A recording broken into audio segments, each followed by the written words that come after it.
देश में पहली बार जातिवार जनगणना हुई। क्या आप जानते हैं भारत में पहली बार जातिगत जनगणना 94 साल बाद होने जा रही है। देश या किसी क्षेत्र में रहने वाले लोगों की गणना और उनके बारे में विधिवत रूप से सूचना प्राप्त करना जनगणना कहलाता है। भारत में हर 10 साल में एक बार जनगणना की जाती है। प्रधानमंत्री मोदी की अध्यक्षता में हुई बैठक में यह फैसला लिया गया है कि अगली जनगणना में जाति आधारित गिनती भी कराई जाएगी। पिछली बार 1931 में जातिगत जनगणना हुई थी, उसके बाद से यह रुकी हुई थी। अब यह पहली बार है जब देश में जाति के आधार पर पूरी गणना होगी। कुछ राज्यों में पहले ही जाति सर्वे हो चुका है, अब राष्ट्रीय स्तर पर यह पहली बार होगा। इससे हमें समाज की सामाजिक, आर्थिक और शैक्षणिक स्थिति का पता चलेगा।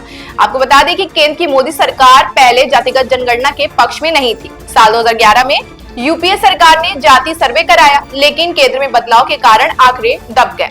साल 2014 में मोदी सरकार ने कहा कि एसईसीसी का काम पूरा होने में 3 महीने लगेंगे।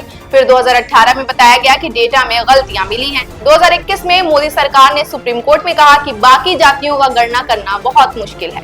गृह मंत्री ने भी कहा कि फिलहाल सिर्फ SC/ST की ही गणना संभव है। बेशक बीजेपी जातिगत जनगणना का विरोध करती रही है, इससे देश को बांटने का प्रयास कहा गया, लेकिन राजनीतिक दबाव और माहौल बदलने लगे हैं। अब सरकार तैयार हो रही है। क्या ये फैसला देश में नई राजनीतिक हवा लाएगा? कमेंट करके जरूर बताएं।